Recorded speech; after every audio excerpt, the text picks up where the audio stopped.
Goedenavond, beste mensen. Als we gaan een plaatsje zoeken, dan kunnen we zo meteen gaan beginnen met ons programma voor vanavond.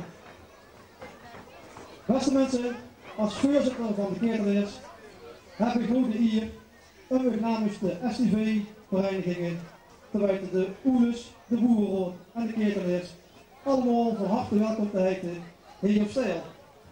Waar we vanavond samen als vrienden van de Beerpiep en de Kleitrappers en met onze eigen burgemeester, de heer Vissers, voor de laatste keer in een zelfstandig tegelen de vastelovend zullen inschieten.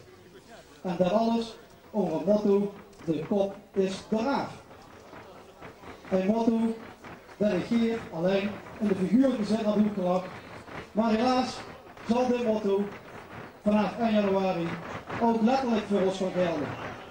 Daar namelijk geeft officieel de kop van onze zelfstandige gemeente tegen de af. En zullen we weer opgeslokt in een grote gemeente Venlo. Wat dit voor onze Stijlse en Heerse vastelovende spelers zal brengen, dat kunnen we op dit moment nog niet u voorzien. En het is dan ook nog te vroeg om door u te oordelen. Maar toch hebben we voor de zekerheid ook het college van BMW ontvangen opgenodigd, zodat zij zich dadelijk voor het aanzoekende stijlkeertel gericht alvast een goed beeld kunnen gaan vormen van wat er mogelijk te wachten staat bij ons volgende rechtszitting.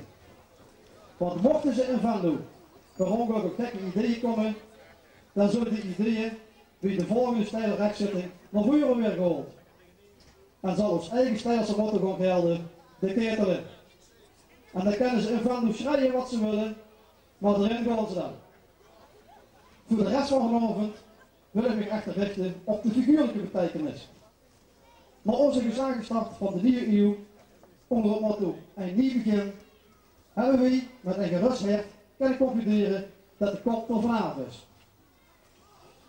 En dat we verder kunnen gewoon bouwen aan de eigen identiteit van onze Steegelse vastelovend. Ook voor vanavond is de kop er vanaf en we zullen vanavond dan ook gaan voortzetten met de rest van ons programma. Te beginnen met het inschieten van de vastelovend door het laten klinken van 11 kronsjeugd.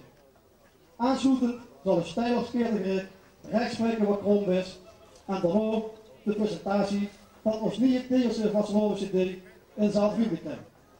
Mag ik dan volgens het verstappen van de Loeners verzoeken om het eerste schot te lossen en dan de aansluitend de rest achteraan te komen.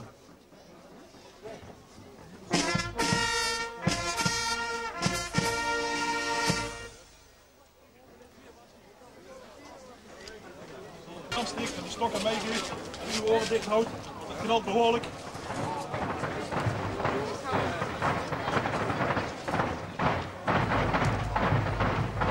Oren dicht houden buik.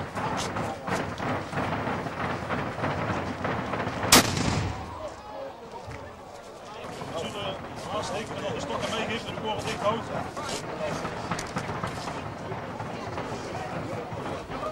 Oren dicht.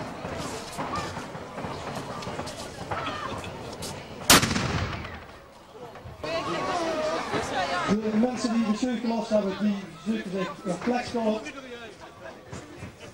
In de tussentijd kan ik verder gewoon met woord verder mot gaan. Waardoor het vastelovenseizoen tot tegen Stijl en de Hei officieel geopend is, kunnen we gewoon beginnen met ons Stijl Keertelgericht. Maar voor ik daar naar overgaan, wil ik toch nog een aantal mensen en groepen persoonlijk verwelkomen. En daarbij moet ik natuurlijk beginnen met ons eigen Steegelse college van burgemeester en wethouders, die vanavond voor de laatste keer in die functie ook vertegenwoordigd zien. En dat is dan bij monden van burgemeester Vissers zelf. Burgemeester Vissers, voor jou van harte welkom bij ons Keertelgericht. Ook het Venlose college hadden we ook genodigd en ik wil ook u weer van harte welkom heten. En ze is vanavond hier vertegenwoordigd door wethouder Jansen en wethouder Aerts. Oké, van harte welkom. En ik hoop dat je vanavond een goed bericht van de kunnen achterlaten dat ze weten wat hier gebeurt. En een bijzonder woord van welkom wil ik ook richten uw aanvaardiging van de BCL. die hier zien onder voorzitterschap van de heer Zaaier, voorzitter van de afdeling Noord. Oké, van harte welkom op ons kerkgericht. En doorvee in de verlengde ook de carnavaloof bij Oetstek, de heer Fransen, oké, van harte welkom. En doorvee, als ik toch in de vastelovensweertje zit, wil ik niet weglaten. Dat is een Duitse vrienden die graag de eerste keer in het stijl komen. De theaterverein, Holum, Overveld, Oebrugge, die hier zien met de Elverraad. Oké, van harte welkom. Verder wil ik van harte welkom heten onze bescherming de heer Verheijen, hier in de heer Evers en al onze overige genuurlijken. Maar in het bijzonder mevrouw Jacobs. Ega van Wijlen, officier van justitie van de Steiler Kerkgericht, of beter bekend onder de naam De Plekker. Oké, van harte welkom. Ook graag nogmaals welkom heten ons vrienden van de BRP en natuurlijk ook ons vrienden van de Kleintrappers. En als laatste, want die moet ik zeer zeker niet vergeten, dat zijn onze zusterverenigingen. Te weten van samenwerkende Tegense vastelovensgezelschappen van WG de Oelens onder leiding van Volks Buurtverstappen en vastelovensvereniging De Boerenbrood onder leiding van boerenvader Wilbert Hendricks. Oké, van harte welkom op deze voorstelling op ons kerkgericht. Want het wordt gezegd zien, als u binnen de STV er niet toe waren gekomen, hadden we dit festijn vanavond niet kunnen haaien en door ook onze dank naar die vereniging toe. Maar ik denk dat je nog lang zat geproot hebt en je zit nu op mij te wachten voor het kerkgericht. Ik wil dan ook de buurt vrijmaken en ik aan het volgen voor het Hooggerechtshof van de Steiler Duvels.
Goedenavond, dames en heren. Ik zou de parketwachter erachteraan willen vragen voor die mensen een klein beetje door te schuiven. Hij is naar plaats zat, dan kan je nog de deur toe maken. Want het toch een beetje. Als je nou eens allemaal gaat zitten, dan gaan we staan. Nou, dan gaan we toch maar zitten. Dat heb ik niet gebeurd. Eindelijk is het dan zoiets dat wij de Steiler rechters kunnen beginnen aan een kerkgericht, waarin wij door middel van het aanpakken van een paar fouten uit de afgelopen eeuw willen proberen terug te komen in de 21e eeuw. Waarom zo laat niet door, zoals je je gaat vragen? En waarom terugkomen? Waren we dan weg geweest? Dat niet.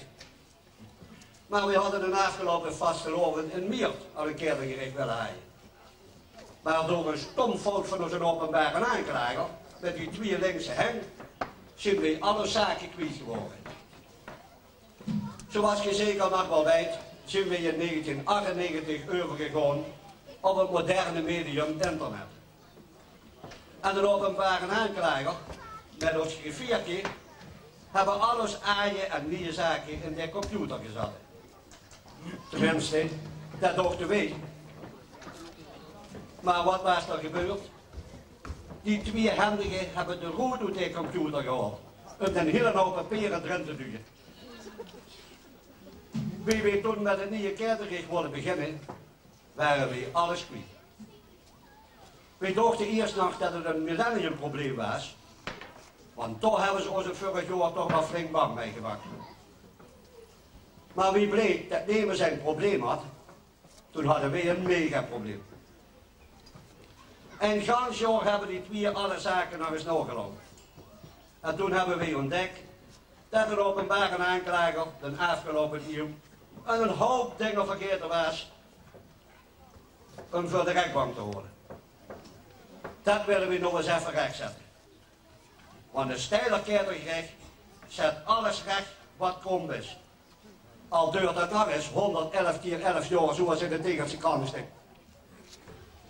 Je zal vanavond een spiegel voorgehaald werden waarin je kunt zien wat de afgelopen jaar fout is gegaan. En moet je allemaal schuld aan zitten.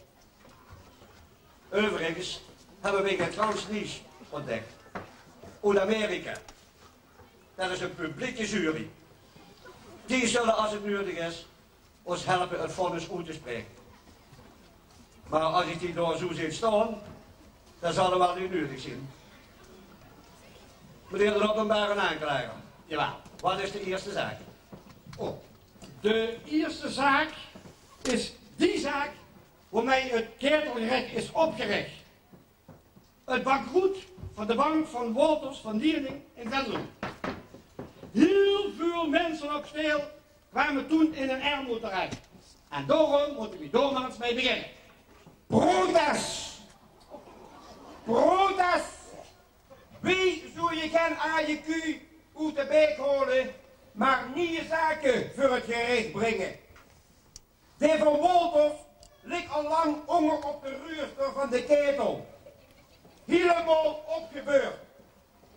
En veel Bloem, de eerste nekse vrouw, die ligt er bovenop. Maar meneer de officier, dat is u toch ook, hè? Zijn we net bezig, beginnen jullie voor seks te wazelen. Alsof toch de afgelopen eeuw nog niet genoeg over te doen is geweest. Nee. De advocaat bedoelt dat de kneuk en de as boven het ei liggen. De ketel is nog nooit zo gemaakt, moest je weten. De advocaat heeft gelijk. Voor de eerste keer. Niet de zaak Wolters, maar de directe aanleiding van dat bankroet. Dat willen we hier voor de rechtbank brengen. Het stouwmachine.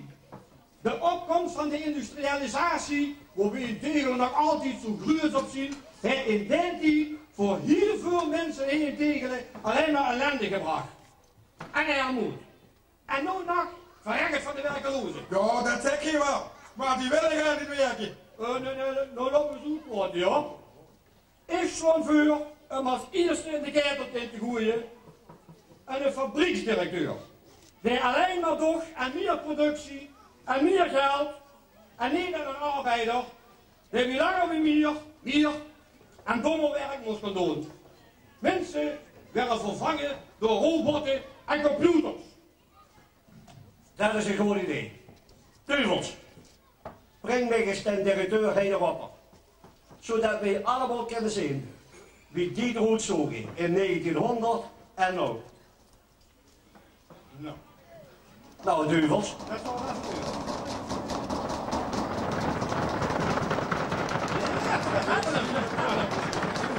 Ja, daar komen ze altijd. Ik wil maar een raad van je.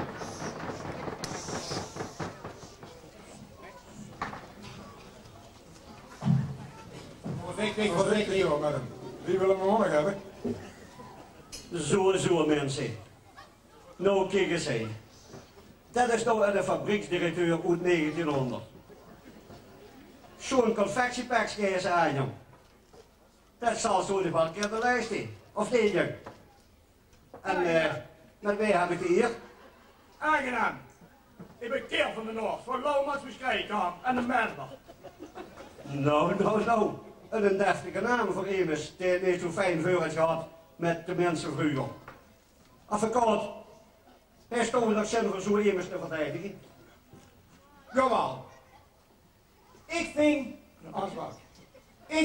dat is toch geen een afspraak nodig heeft.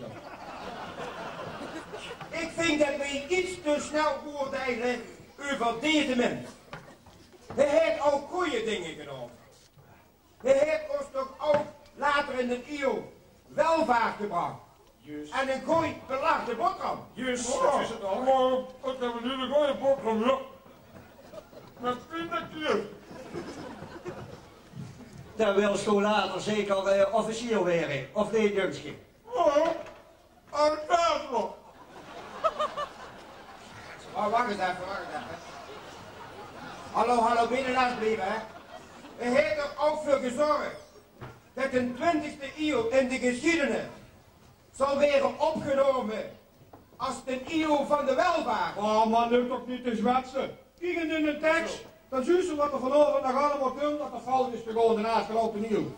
En trouwens, ik vind dat op die publieke jury erg veel van die mensen zitten die ook van die dikke sigaren roken. Als dat maar goed gaat met die regering. Maar ik ben heel bang. Die heb ik zelf uitgezocht. Ja, dat bedoel ik. En die staan hier al van 6 uur af te wachten dat ze hun oordeel kunnen vellen. Het de verdachte misschien nog te zeggen over zijn vergriep tegen de arbeider. Anders laten we het recht spreken. Ik kan er ook niks aan doen. Wij waren vroeger in de tijd heel goed katholieken. En we luisterden heel goed naar meneer Bestuur. En meneer Bestuur die zei, hij geeft arm, dan hij je wezen dom. Oh, maar dat is de zaak toch huurlijk aan een vaste vriend. Meneer Bestuur, die heeft nooit zoiets gezegd. Toen dreigt de zaak om. Nee. Nee, wel, geen waar ze het iets zei. Het geen stond, dan ga je wezen erm. Nee. Dat is niet zo. Volgens mij waren ze angers. Het geen braaf, dan ga je wezen erm. Iets anders, maar wel hetzelfde. Of waar het dat we zo warm moesten haaien. Maar daar maken we ook niks meer uit. Hij zit behuurlijk fout. En dat gaan we nog rechtzetten. Dames en heren van de jury. Heb geen voorzitter of immers die het woord wil doen? Wat vind je ervan? Is deze directeur schuldig of onschuldig aan de verdriet van veel arbeiders? Toen en nou nog altijd. Wat is een oordeel? Onschuldig. Laat die be... Oh. Ze komen er niet van, zo goed. Ze komen... Nee, een vriendje van Zert. Een vriendje van Michel. Nee, goed zo al de hersenen zakken, dat heb ik toch gezegd. Of we nog gaan hem hebben, dat bepaal ik. Eens even kijken. Nee. Laat dan vrouwen justitie maar de doorslag geven. Moet ik ook het geven? Maar zeker voor Lucifer. Geef geen maar de doorslag.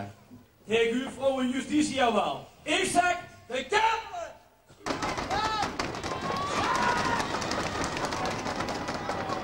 Nou, dames en heren, ik kan het met forse Lucifer en duivels, smeed hem te ketelen en burry tot op het bot.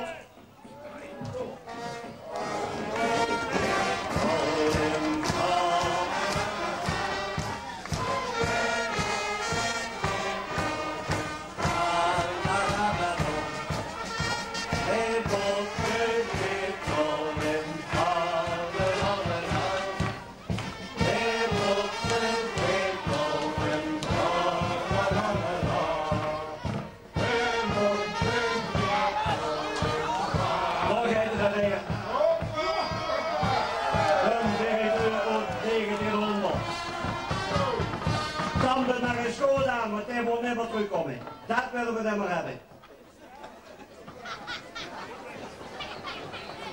Is hij weg?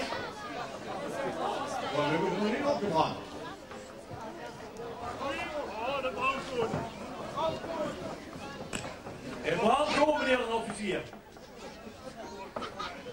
Jongens, sorry best, want de mensen hebben een kaart. Stokneus gaat flink. Je moet goed ruiken. De mensen moeten niet voelen wat het is als ze in de keper gegooid wordt. Is het al op? Wordt niet waar. Dan gaan we verder. En op deze plaats van het motto van de aankomende tegenste vastgeloven, goed doet je recht. De kop is straf. Nu kunnen we verder gaan. De kopdraaf, de kopdraaf.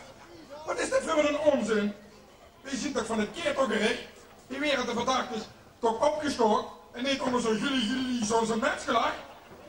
Nee, zo bedoel ik dat ook wel niet. Dat was de eerste zaak. En de vrouw gaat een openbare aanklager. Wat is de tweede zaak? En dan mocht je dat ook zeggen.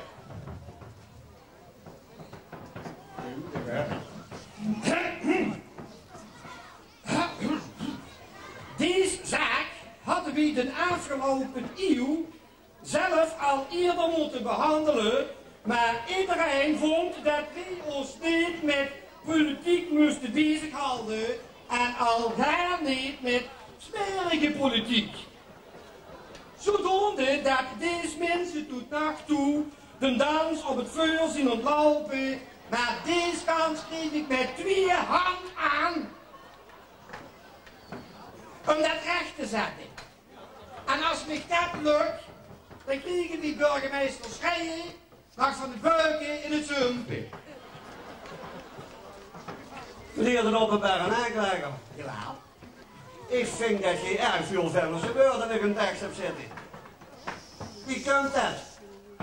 En trouwens, op het gemeentehuis met die sleuteloverdracht in februari, toen zouden er ook al zo'n hoop Venlose woorden in de gespeeld. Wat is dat toch allemaal? Oh, maar dat was toen dan de televisie en ik dacht dat het ook in Venlo uitgezonden zou worden. Maar gelukkig is het gaan niet in beeld gekomen. Trouwens, volgens mij zien er vanavond ook veel Venlonaren hier, want met die naderende herindeling beginnen die toch wel de knijp te krieken voor wat er op hun afkomt. Want van het Steiner Ketelgericht, daar hebben die wel veel van gehuurd, maar nog nooit niks van gezien, want die hadden met dinsdag al die boerenbroeder. Dus ik dacht, laat ik het maar vertalen, want anders snappen ze er niks van.